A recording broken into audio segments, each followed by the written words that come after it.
1 year ago today, I uploaded my first video on this channel, which was a Star Wars ranking. Since then, my ranking has changed a lot, and that video is bad. I recommend to not check it out. So today, I'm going to make a new Star Wars ranking for my 1 year channel anniversary.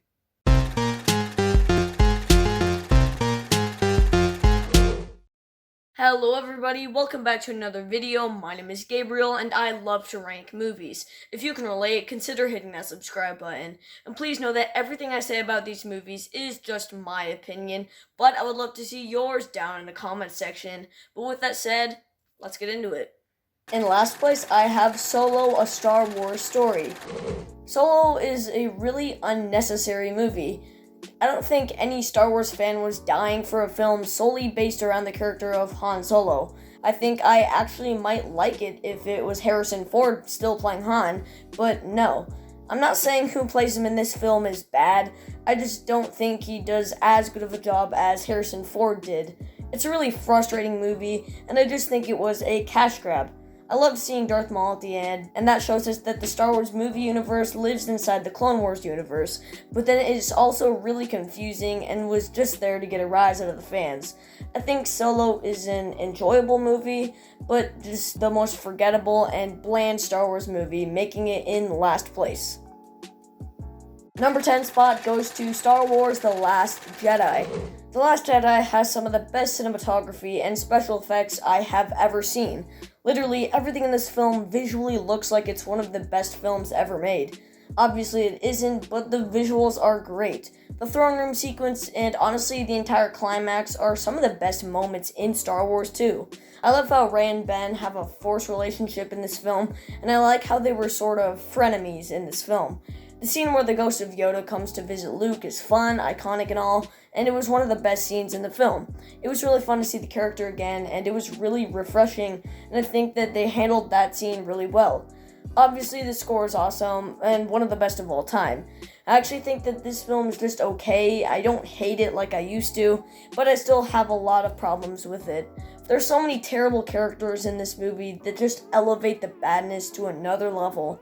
Rose, played by Kelly Marie Tran, is one of my least favorite characters in all of cinema because I have never seen or heard a more annoying character with bad acting, a bad plotline, and terrible chemistry with the other actors.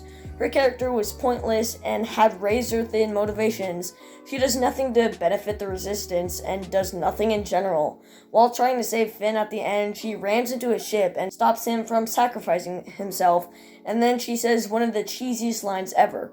That's how we're gonna win. Not fighting what we hate. Saving what we love. See what I mean? I am just glad she had like 2 lines in The Rise of Skywalker and a couple seconds of screen time. The villains General Hux and Snoke are horrible too, and they completely ruin the characters even more in The Rise of Skywalker. The Rise of Skywalker is a much better movie, but I have just never liked what Disney has done with those characters in all 3 of the films. Vice Admiral Holdo is a stupid and unlikable character, and to be completely honest, I wish she died way earlier in the film. The studio thinks that by giving her a heroic death we'll like the character, but no, not even close. Laura Dern, next time can you just stick to Jurassic Park, please? They also slaughter the character of Finn. Almost every scene he's in, he's accompanied by Rose. They gave him the same dumb plotline as Rose, making them go to Canto Bight, gamble, ride those horse thingies, meet DJ, who's another character that sucks. I didn't like how they portrayed Luke either, though I do think that he's on the better side of bad characters in this film. He had a pretty good arc throughout this one film, and he was just okay. They shoved too much comedy in The Last Jedi that was only funny because it was bad sometimes, so I can't even say that that was very good.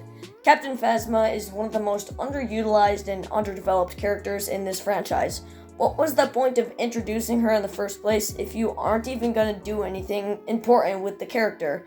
The scene where Leia gets blasted into space and allegedly dies, but then for some reason is able to breathe and use the Force in open space and stay alive, is, to be completely honest, just not smart, and almost laughable. The special effects at that moment and that moment only are bad, and any emotional moment they tried to create didn't really work. That scene just kind of came out of nowhere because we had gotten little to no information that Leia was Force sensitive until the next film.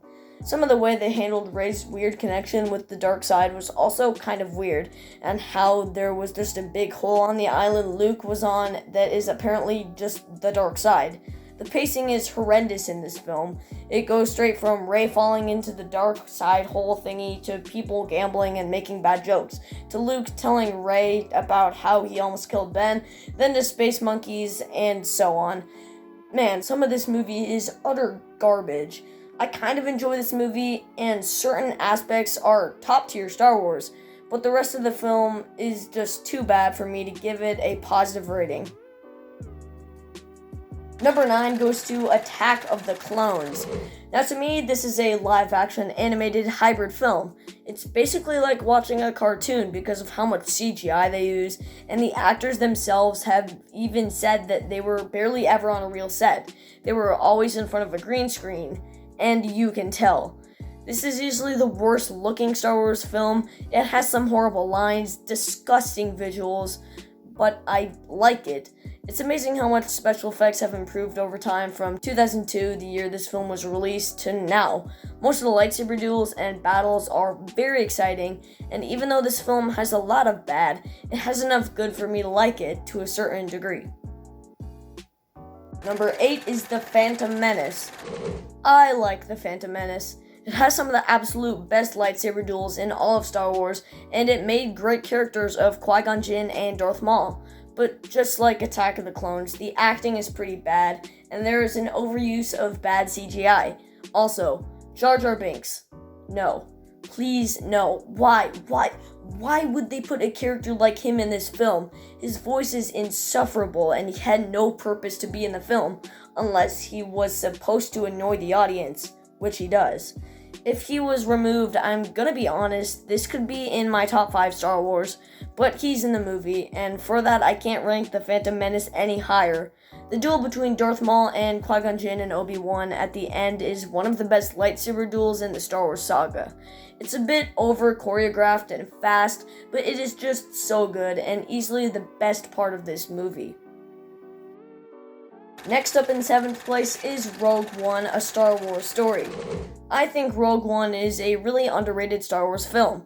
It is great, but still sadly low on this list. The first 2 acts are good, just had pretty forgettable plot lines and characters. But once you get into the 3rd act, it is all worth it. The final battle is one of the best final battles in Star Wars, and I just think it is awesome seeing Darth Vader with modern special effects. Also, the space battle itself is phenomenal. It leads into A New Hope in a great way, and the ending is sad, epic, and Rogue One is a great film, but still a little low on this list. Then in 6th place, I have The Force Awakens. When I first watched Star Wars The Force Awakens, it was my all-time favorite Star Wars movie. It's not anymore, but I still think it is pretty great. Disney Star Wars movies usually get a lot of hate, especially the sequels, but I think that all 5 of them, and including Rogue One and Solo, have redeeming qualities to them. The Last Jedi is still bad, but it has phenomenal effects and cinematography, so I still appreciate it for that. The Force Awakens is my second favorite of the sequel trilogy, but for some reason, after seeing the others, a lot of people started to not like this film. I still really like this one, and I've never understood their reasons for that, because they were able to bring back and create new amazing characters that made this film really entertaining. Sometimes Daisy Ridley and Adam Driver overacted a bit, but that is just a really tiny nitpick I have with it. It isn't as good as any of the films in the original trilogy, but I still think it is really good with some phenomenal scenes and moments. Kicking off the top 5 is Revenge of the Sith. Revenge of the Sith accomplishes so much for the prequels. If it wasn't in the prequel trilogy, then I would most likely hate the prequel trilogy. This film has the greatest lightsaber duel ever. It shows us how Anakin turns to a Sith, Palpatine telling all of the Jedi that he is a Sith, Padme having Luke and Leia but then passing away from the heartbreak of knowing that Anakin turned to the dark side, which just makes this movie feel epic and like one of the best Star Wars movies, and easily the best in the prequel trilogy.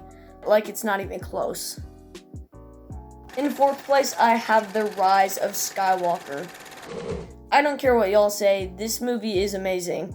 It is a big step up from The Last Jedi and in my top 5 of Star Wars.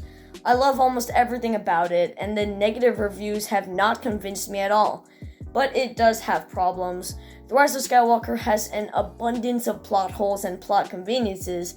They never tell us how Palpatine returned. They never tell us what Finn was going to tell Rey. They never explain to us why and how Palpatine apparently had kids and who he had them with. They expect us to believe that the dagger is the shape of the Death Star, though the rain and wind could easily change how the Death Star was formed in the ocean. And Lando asked Jannah where she was from, and then she said she didn't know, so he said, "Let's find out," but nothing happened. I have never really liked how Rey ended up being a Palpatine, and I think that Rey Kenobi sounds a lot better than Rey Palpatine, but it is better than Rey being a nobody in my opinion. I would have liked it better if Snoke was Darth Plagueis or something rather than Palpatine returning, but whatever, I guess. I don't really like the new characters this film introduces, but that is probably the smallest nitpick I could name about it, and all of them are better than Rose, at least. Also, that kiss at the end between Ben and Rey was very unnecessary. He just turned to the light side, so come on, way too soon. Rise of Skywalker looks almost as good as The Last Jedi, not quite, but the blue color palette still looks really good, and my eyes were glued to the screen the first 5 times I watched it. It is one of the most rewatchable films made too. In fact, I went to it 3 times in the theaters in less than a month, and I loved it every time. This is easily the funniest Star Wars film because every joke in this film landed. General Hux being the spy for the Resistance was okay, but I'm glad they killed him off because he was super annoying. I don't even have to mention the score in this film, because you all already know that the Star Wars score is the greatest of all time. Ben Solo's redemption was done amazingly, and including the memory of Han Solo made it way more emotional, and when Ben fights the Knights of Ren, he has this smirk on his face, just like Han, and it was great. The Knights of Ren were extremely underused though, and I don't even like them very much, so that's okay. For the time they had on screen, it was pretty awesome. Adding Lando Calrissian was a nice touch, and this film really does provide great fan service and nostalgia for fans. The lightsaber duels were great, with some subtle details that made them more exciting, and the final battle was easily, in my opinion, one of the most epic in the Star Wars saga. When Leia died, and when Chewbacca almost died, I cried in the theater, and the way they killed Ben was perfect. I loved how Ben and Leia's bodies disappeared at the same time, showing that Leia and Han's real son came back to save Rey. He died as one of the good guys, and his arc throughout the 3 films was amazing. I absolutely loved how Rose was barely in this film, and that's a positive in itself. Finn was redeemed in this film since The Last Jedi, and Poe Dameron and Finn are actually some of my all-time favorite Star Wars characters, and that is especially due to their performances by John Boyega and Oscar Isaac. The Rise of Skywalker was epic, and even though I was worried before watching it the first time, it did not disappoint at all. The Rise of Skywalker does a great job of tying things up in the end and wrapping up the Skywalker saga in a way that respects every character, old and new. Just cracking the top 3 is The Empire Strikes Back. For most people, The Empire Strikes Back is the best Star Wars movie. Not for me, but it still gets a 10 out of 10 and has the best plot twist in cinematic history. There is no question about it. This movie is a masterpiece, and that shows us how good of a franchise Star Wars is, and how much I love it. The thing that makes it the weakest of the original trilogy is that it feels kind of long around where Luke is training with Yoda, but that doesn't matter because it was still good and needed to be in the film, and I still like that part. It has some of the most emotional moments in this franchise, the most crucial moments in this franchise, and it introduced the best piece of music in all of Star Wars, the Imperial March. Yoda is a great character with a bunch of iconic lines, and this is probably the most iconic Star Wars film when it comes to the quotable lines, characters, and everything. My runner-up is the original Star Wars, or A New Hope, whatever you want to call it. The original Star Wars film is a perfect way to start off this franchise. The way they introduce the characters is great, Darth Vader is actually intimidating, and everything is just iconic.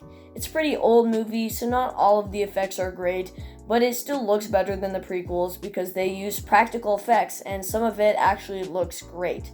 A New Hope is a classic, and I think it is just amazing.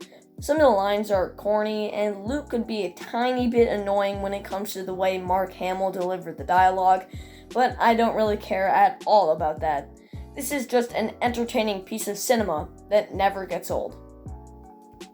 But in first place for me is Star Wars Return of the Jedi. Pretty easily, actually. It's in my top 15 of all time. I'm a big fan of the Ewoks. I think they're really underrated creature thingies and deserve more love. The climax is easily the best climax in the Star Wars saga, and it has some of the most emotional moments and best character moments in this franchise. The ending is phenomenal and had big payoff ever since the first film released in 1977. It was great seeing Luke fight Vader again, but this time you had Palpatine along, making the stakes higher and all of it even better. In my personal opinion, Return of the Jedi is pretty much flawless. Off the top of my head, I can't think of any problems with it. It's just an amazing movie that easily deserves number 1.